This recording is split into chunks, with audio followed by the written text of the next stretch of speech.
आपको धमकी देती रहती है और आपको फंसाने के लिए आपके ऊपर झूठे आरोप लगा दिया है, 498A का केस कर दिया है, जिससे कि आप उसकी बात माने और आप उसके आगे झुक जाए। आपसे आपकी वाइफ जो भी कहे आप उसके अनुसार चले, यानी कि उसका कहना माने, इसके कहने के अनुसार ही आपको चलना पड़े। इसलिए पत्नी ज़्यादातर क्या करती है कि अपनी बात मनवाने के लिए, ज़्यादा पैसा रखने के लिए वो झूठे आरोप लगा देती हैं।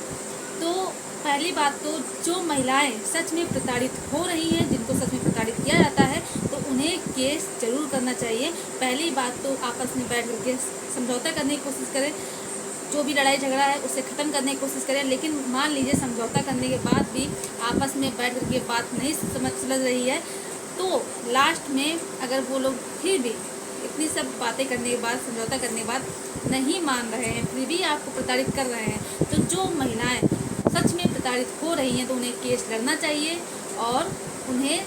उस व्यक्ति को सजा भी दिलानी चाहिए। लेकिन जो महिलाएं केवल अपने पति से बदला लेने के लिए, ससुराल वालों से बदला लेने के लिए, उन्हें परेशान करने के लिए, उन्हें प्रताड़ित करने के लिए झूठे एलिगेशन लगाती हैं, वो अगर ऐसा करती हैं तो ये वीडियो उन महिलाओं के अगेंस्ट है, उन पतियों के लिए है जिनके ऊपर झूठे केस किए गए हैं, जिनके ऊपर झूठे आरोप लगाए गए हैं। तो मान लीजिए कि वाइफ झूठे केस कई किए हुए हैं और या फिर वो आए दिन आपको धमकी देना चाहती है, आपसे अलग रह रही है, आपके साथ रह भी नहीं रही है और आपने कई प्रयास किए हैं वापस लाने के लिए, फिर भी वो नहीं मान रही है, वो नहीं रहना चाहती है आपके साथ और आपको परेशान करने के लिए आपके ऊपर केस पे केस करती जा रही है। तो इस चक्कर में आप अब बहुत ज़्यादा परेशान अगर हो चुके हैं, आप अगर ये सोच रहे हैं कि इतने सारे प्रयास करने के बाद आपकी वाइफ आपके पास लौट के नहीं आ रही है, अब आप सोच रहे हैं कि वाइफ के आने की कोई गुंजाइश नहीं रह गई है, तो आपने अब ये सोचा है कि हम अपनी वाइफ से डाइवोर्स ले लें, लेकिन आपके पास ऐसी कोई जानकारी नहीं है कि हम डाइवोर्स कैसे लें, या फिर आप चाहते हैं कि इसको ख़त्म करें जो रिश्ता है, इसके बाद हम अपना दूसरी शादी कर लें, हम अपनी दूसरी लाइफ जिए, आपकी वाइफ भी अपना रास्ता बदल ले, अपनी दूसरी लाइफ जिए, जिसके साथ भी खुश रहना चाहे खुश रहे, जैसे भी खुश रहना चाहे रहे। तो इससे अच्छा है कि इस रिश्ते को ही ख़त्म किया जाए, लेकिन आपके पास जानकारी नहीं है तो आप कैसे ख़त्म कर सकते हैं। तो आज हम इन्हीं सारी चीज़ों को लेकर के आपसे विस्तारपूर्वक चर्चा करने वाले हैं। इस वीडियो के माध्यम से आपको जानकारी देने वाले हैं। तो आप लोगों को करना क्या है कि आप लोगों को वीडियो ये पूरा अंत तक देखना है, बिल्कुल भी स्किप नहीं करना है, तभी आपको अच्छे से जानकारी समझ में आएगी। दूसरा काम आपको ये करना है कि अगर आप नए हैं, वीडियो को पहली बार देख रहे हैं, तो ये आपका ही चैनल है, आप इसे सब्सक्राइब जरूर कर लें, साथ में बेल आइकन जरूर दबा दें, जिससे कि हम जो भी नई अपडेट डालें उसका नोटिफिकेशन आपके पास आता रहे और आप जानकारी प्राप्त कर सकें। नमस्कार दोस्तों, मैं एडवोकेट दिव्या, आपका आपके इस यूट्यूब चैनल में स्वागत है। तो अब हम बात करने वाले हैं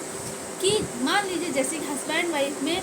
लड़ाई झगड़ा आपस में तो होता ही रहता है, ये हर घर की कहानी होती है कि आपस में हस्बैंड वाइफ के बीच में छोटी सी बात पे कभी कभी झगड़ा हो जाता है। लेकिन बहुत सारी जो महिलाएं होती हैं, जो पुरुष होते हैं, वो छोटी सी बात को थोड़ी देर तक तो नाराज़गी दिखाते हैं, लेकिन बाद में उसे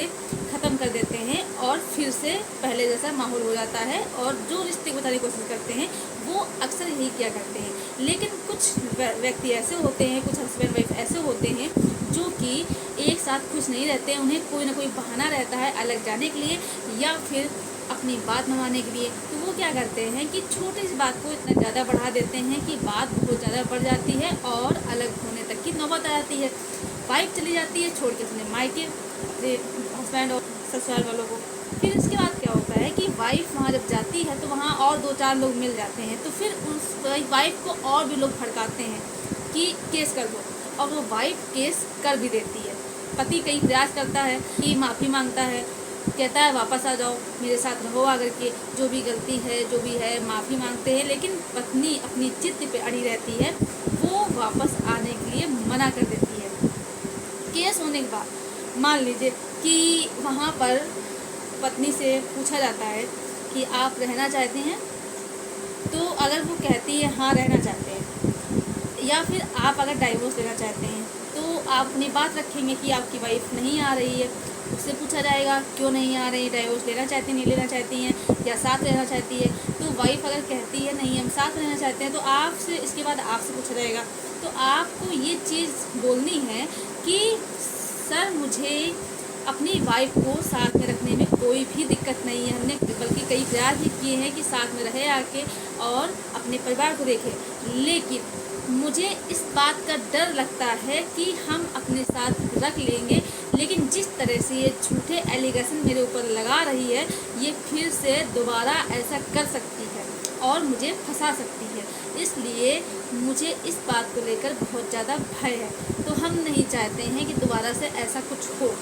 लेकिन फिर भी अगर आपकी वाइफ कहती है नहीं हम रात साथ में रहना चाहते हैं, तो आपको एफिडेविट में सारी चीज़ें लिखवानी है, जो भी आपकी शर्तें हैं। और अगर आपकी वाइफ नहीं रहना चाहेगी तो एफिडेविट में साइन करेगी और